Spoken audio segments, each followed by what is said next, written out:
이제라도 나 죽이고.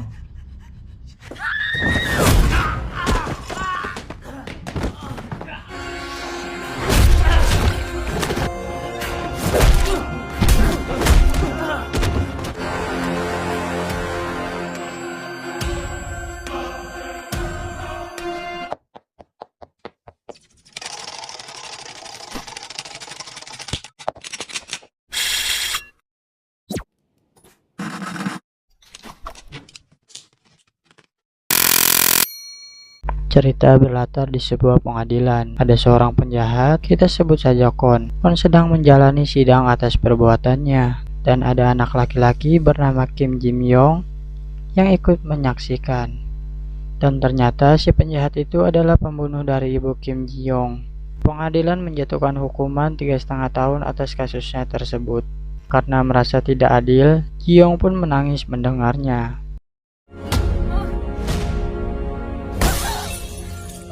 전과로 처벌받은 전력이 있고 사소한 시비로 타인의 생명을 앗아가 중형이 불가피하 보이지 않는 점 일정 금액을 공탁하여 피해자 실형을 선고한다.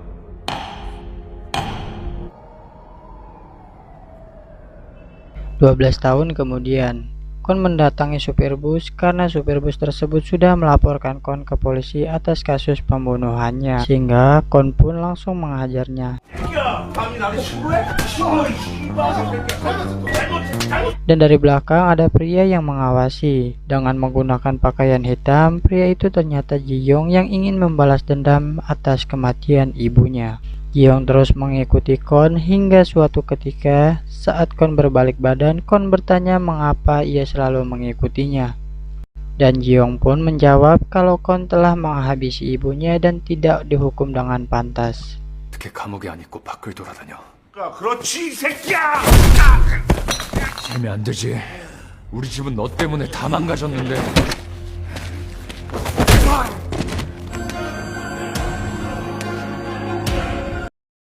Ji Yong pun masuk ke Universitas Kepolisian. Ia di sana belajar banyak dan salah satunya belajar bela diri.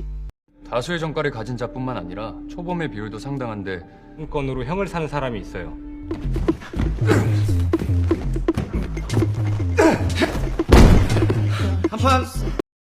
Saat kuliah sudah selesai, Ji Yong pun pulang ke rumah. Saat di jalan, ia bertemu dengan nenek-nenek yang membawa barang bekas. Karena barang-barang si nenek berantakan di jalan, Ji Yong pun membantu untuk merapihkan dan mengikatnya kembali. Sehingga Ji Yong pun diberikan hadiah permen oleh si nenek.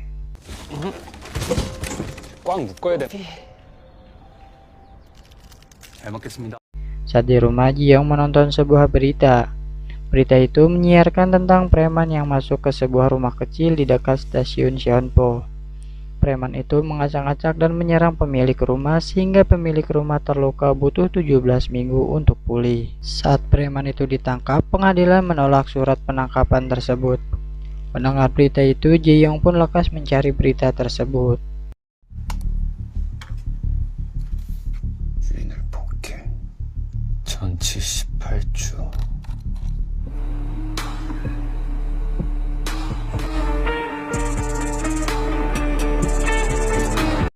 Saat Ji Yong datang ke lokasi tersebut, Ji Yong melihat dua preman yang sedang membuang air kecil ke jendela rumah, dan di dalamnya ada seorang wanita beserta anaknya. Tanpa basa-basi, Ji Yong pun langsung membantainya.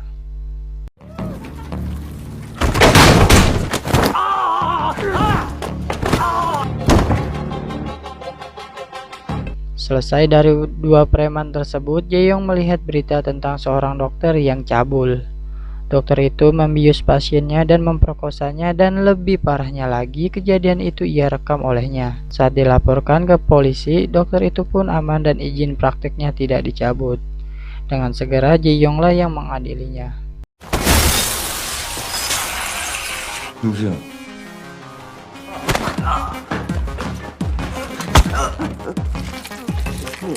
의사 말고 다른 직업 알아봐. Beralih ke sebuah perusahaan penyiaran berita. Ada wanita penggemar Ji Yong bernama Ibu Choi. Choi sedang menawarkan berita kejadian heroik Jae-yong yang mengadili para penjahat yang tidak mendapat hukuman setimpal. Namun bosnya menolak karena beritanya kurang menarik. Namun setelah Choi meyakinkan, bosnya pun mulai menyetujui dan bertanya apa judul berita tersebut. Choi pun memberi judul Vigilante. 이게 뭔데? 특종? 안매장을 했는데 징역 2년. 시민을 제대로 보호하지 못한다. 그래서 비질란테. Dan keesokannya saat Jae-yong sedang makan di universitasnya, ia melihat sebuah berita yang menyiarkan sebuah aksi heroik yang dilakukan oleh seseorang. Dan orang itu dijuluki Vigilante. Jae-yong pun saat menonton berita itu, ia melihat tangannya yang memar akibat berkelahi melawan penjahat dan menyembunyikannya di bawah meja. 그냥 다짜고짜 와가지고 막 때리. 이어서 선포여 묻지마 폭행 피해자의 Di ruangan, ia disuruh untuk mengunduh file.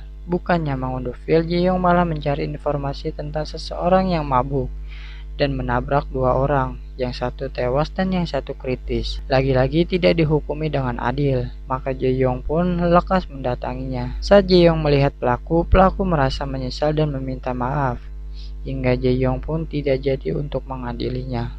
여기를 어디라고? 제가 죽을 죄를 지어야 됐습니다. Beralih ke Choi. Karena Vigilante tidak melakukan aksinya lagi, Choi ditanyai oleh bosnya bagaimana kelanjutan berita Vigilante. Choi pun menjawab untuk memancing Vigilante dengan cara mengangkat berita pencabulan, yang dimana ada seorang pria bernama Jeong De-gyun yang berusia 40 tahun yang mencabuli gadis bernama Si-yeon dan hanya dijatuhi hukuman 7 tahun penjara. Maka Choi mulai menyiarkan berita tersebut. 터져 벌써 수요일인데. 이 사건 가해자를 터트리면 어때요? 이건 비질란테가 반드시 물 겁니다. Saat malamnya, Jae-yong menonton berita tentang Si-yeon. 시윤이 사건도 그중 하나였습니다. 7년을 받은 사건. 보이십니까? 며칠 전 출소하여 Dan dari belakang tiba-tiba temannya mengejutkannya. Merasa heran karena Jae-yong tidak biasanya menonton berita.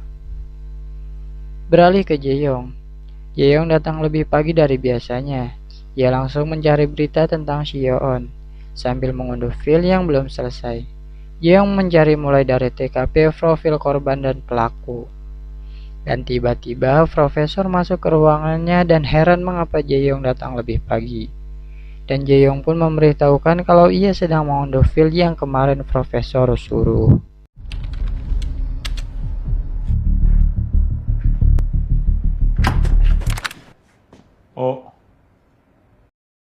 Saat malamnya, Choi masih menunggu kedatangan Vigilante. Namun secara tiba-tiba Do-gyun pergi dengan mengendarai mobil bak terbuka. Choi mulai mengikutinya. Saat di pelabuhan Incheon, Choi kehilangan jejak karena banyak mobil yang serupa.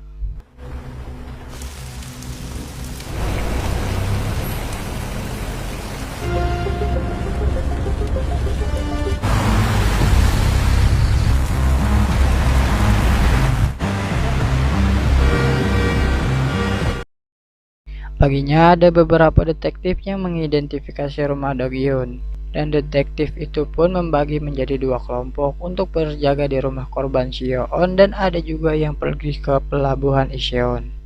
Di universitasnya, profesor sedang menjelaskan, namun Jae-yong malah membaca berita tentang Do-gyun yang kabur ke pelabuhan Incheon. Karena melihat Jae-yong yang bermain HP terus, profesor menyuruh Jae-yong untuk menjelaskan materi yang baru disampaikan.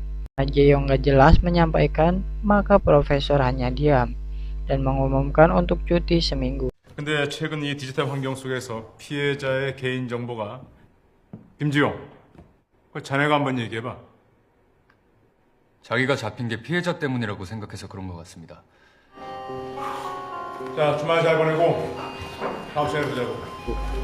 Saat itulah Jae-yong lekas menuju ke pelabuhan Incheon. Saat dua polisi yang berjaga di rumah Si-yeon, tiba-tiba ia mendapat telepon untuk salah satu berjaga di pelabuhan Incheon.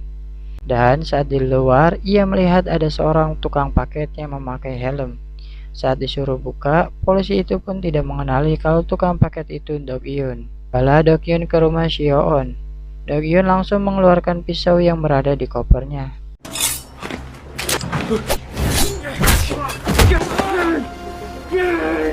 Saat Dokyeon terdesak, ia mengeluarkan air keras dan disiramkan ke wajah polisi tersebut. Dan mendengar keributan dari luar, Sioon pun keluar. Polisi tersebut pun menahan Dokyeon agar Sioon lari. Beralih ke Choi, ia mulai menganalisa keberadaan Dokyeon dari tape-nya. Dan Choi menyimpulkan kalau Jae-young pergi ke rumah Sioon. Maka berangkatlah Choi ke rumah Sioon dan diikuti oleh para polisi.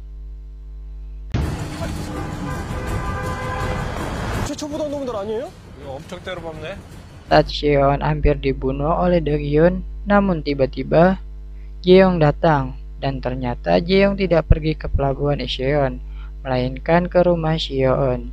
Dan menyuruh Dokyeon untuk membuat surat permintaan maaf dengan tulus. 이제라도 나 죽이고